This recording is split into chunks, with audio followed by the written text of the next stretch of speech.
Umar Siddiqui, who is the Prime Minister and also the Leader of the House, and he is being assisted by Rohaini Fatma Islam, Member of the Cabinet and is in charge of the Ministry of Disaster and Relief Management, and Salma Binte Anam, the Member of the Treasury Bench.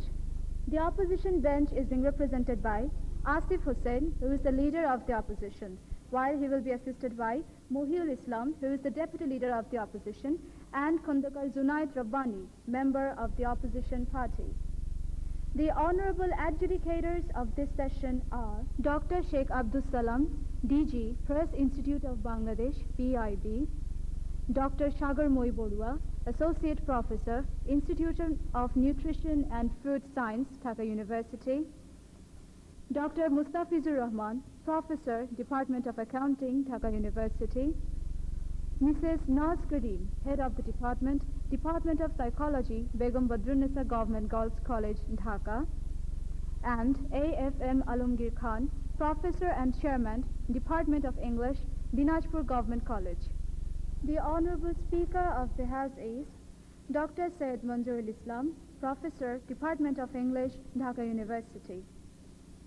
Before the House starts proceedings, I have the privilege to inform you about the order and time allocation of each debater.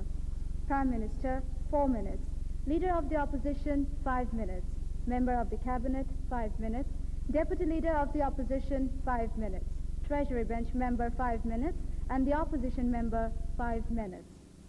The Opposition Leader will get another 3 minutes for the rebuttal, and the Prime Minister will get the last 4 minutes to wind up his party stand. All the members of the competing teams, the adjudicators, invited guests, and other members of the audience will comprise the members of the House. I would now request the Honorable Speaker to start today's proceedings. Thank you very much. Today's participants, honorable adjudicators, those who are present in the auditorium, and those who are watching in front of your television sets. I welcome you to the second quarterfinal debate of this National Television English Parliamentary Debate Competition 1997. I should explain a few things. First of all, about the teams which are taking part in the quarterfinal. Not every team which won in the first round automatically qualified for the quarterfinal. Sometimes it happens that a team which lost also got qualified. It all depended on how much they scored in the overall in the first round. If a team lost but scored very high, and if a team won did not score very high, it did not mean that the winning team automatically got its place in the quarterfinal. The losing team sometimes could have got. So that's the order in which teams have been put into the quarterfinal. Not every team has won this first round debate, but they have scored very high marks. Before I begin, I usually remind the participants about a few rules. And one of the very important rules is raising the point of orders and information. I consistently stress on the point that should not take more than 30 seconds because we always run short of time. And these should be very pertinent. That goes without saying. The other thing about raising new arguments in the rebuttal round, which of course is not permitted. You are not supposed to raise any new points in the rebuttal round, which should be a simple rebuttal of the main arguments given in the first round. And the third thing that I also reminded in the first quarterfinal is not to read straight from the notes, but you can consult your notes, you cannot read from them. The last thing, of course, is if you give examples in support of your argument, the examples should be very pertinent. And you must always take care that your language does not overstep the parliamentary bounds, that you do not use, in other words, any word, any expression which is unparliamentary. Parliamentary language should be very polite. It should be very witty.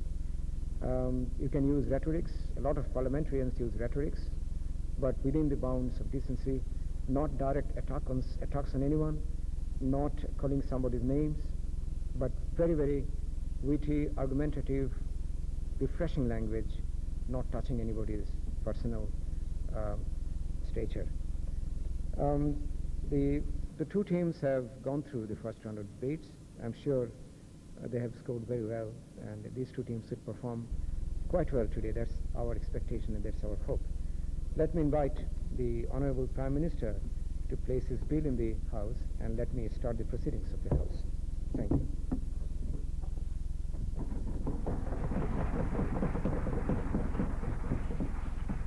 Thank you, Mr. Speaker, for giving me the floor, and greetings to all the members present in today's session of Parliament.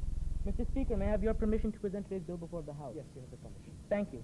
Mr. Speaker, with your permission, I have the honor to present today's resolution, which states that Bangladesh should refuse further foreign aid in facing disasters, or, in other words, the Disaster and Relief Management Bill 1997.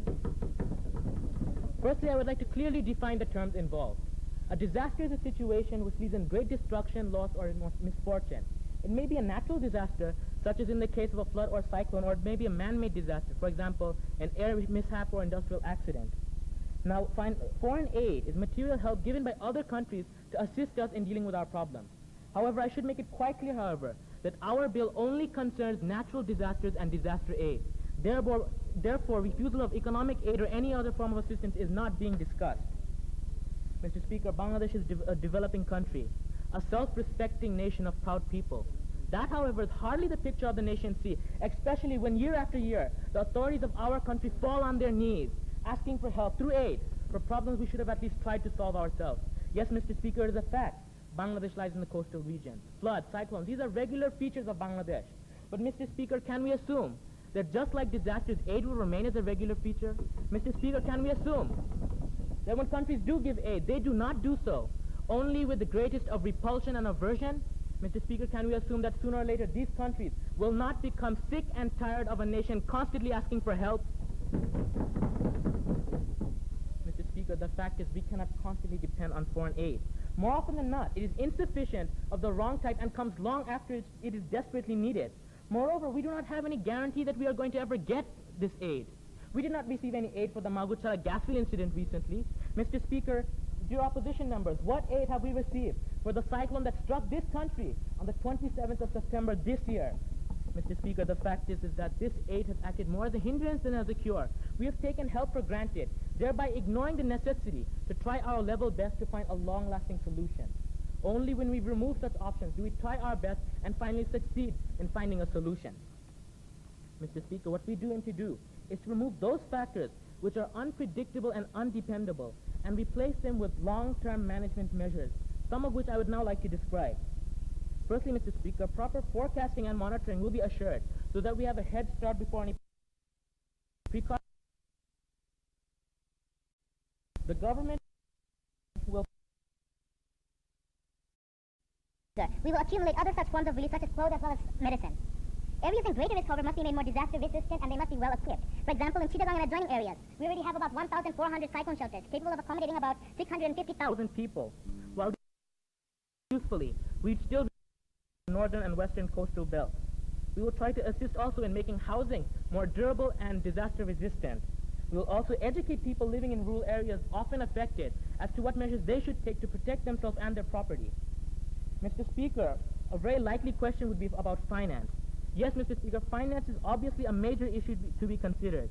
Despite Bangladesh's economic situation, nevertheless, Mr. Speaker, we will try our very best to bear all the burdens. Nevertheless, in the face of a disaster, we may be required to borrow from other countries, the IMF or the World Bank. Help, however, will be expected from the United Nations and SARC, which cannot be considered as foreign aid since they are organizations of which Bangladesh is a member. Also, we have assisted them financially, morally, as well as by sending our troops as peacekeepers in much of Africa as well as Saudi Arabia during the Gulf War. Finally, Mr. Speaker, I can only hope that the opposition will accept this bill. Yes, national pride does play a major part in this bill, but our priority still stands with the lives and the livelihood of the people concerned. Mr. Speaker, we want to remove those factors which we cannot depend on and replace them with those factors we can depend on. Development must not be a possibility, but a certainty. That's all I have to say, Mr. Speaker. Thank you. Thank you, Honorable Prime Minister. Now, thank you. I give the floor to the Honorable Leader of the Opposition to present the opposition's case.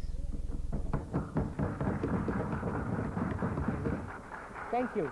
Mr. Speaker, today we are discussing over such a vital topic that the decision that would be taken today would decide the fate of the people of our country and also our future economy. The resolution that has been brought today in front of the Parliament is Bangladesh should refuse further foreign aid in facing disaster. And as the well-wisher of the country's people, we, the opposition, strongly protest against this bill. Mr. Speaker, Bangladesh is one of the poorest countries in the world.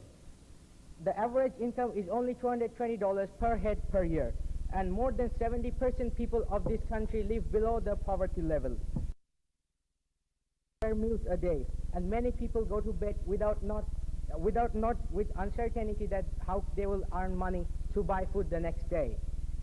So very few people have a little amount of money left in their hand after they have spent to provide the basic needs for them and their families.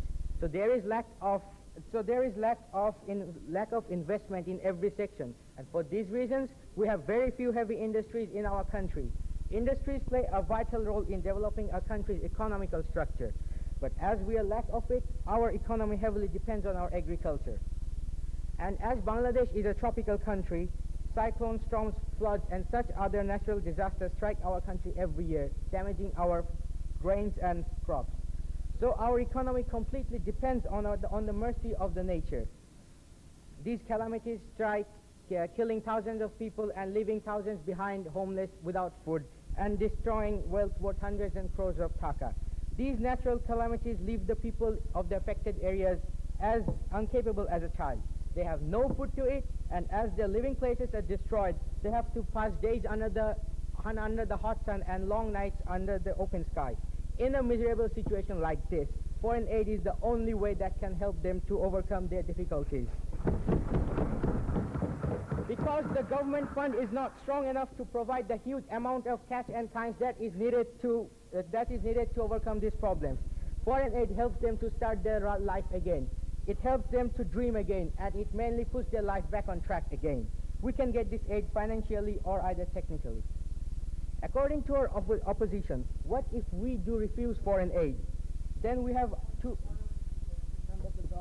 He's our opposition. You are his opposition, Yeah, technically speaking. Yeah. But it's not the proper nomenclature. It should be the... What happens is Treasury we will bench. be a little more grateful if he conducts as government Yes, since we win the elections. I think that's the Rather than opposition. that's the standard procedure, isn't it? So, Mr. Honorable Leader of the Opposition, I think you should address them as the Treasury bench of the government. Thank you. And when you go to the street, term them the opposition. No problems. Okay, then what options do we have? Either we can take loans from foreign countries, or we can use the foreign currency reserved by the government. Let's talk about the first possibility. Bangladesh takes loans from countries like USA, UK, Japan, Korea, and from foreign institutions like United Nations, UNDP, etc. But taking loan is not a simple matter. The government has to calculate, first of all, according to the project plan, that how much loan is needed. Then after facing all the problems that rise and after solving them, it's only then that the government gets loan. So it's a very long and time-killing process to get loan. A natural calamity strikes suddenly, leaving very little time for us to get prepared. According to the government, what will happen if we wait for the loan? The people of the affected areas would die without food and shelter, where the government's ministers would be busy in meetings trying to figure out so that they can get loan in as low interest as possible and take as many years as possible to pay back. Is this the way the government should feel for the people in distress? This is ridiculous and inhumanable. Foreign institutes like the World Bank, ADB, IMF, such financial institutions cannot provide enough financial backup because the competition at the present loan market is intense. So in order to attain sustained economic growth, we need a lot of foreign aid, financial aid. Where we are so much dependent even to run our development programs on foreign aid. How come the government ever think of denying foreign aid when we are in disaster situations? Another possible solution that could have been brought up by the government is they wanted to use foreign currency reserved by the government. But now in a situation when the foreign currency reserve of the government is at its lowest comparing with the last decade, how can the government expect to provide enough financial backup during post-disaster situations?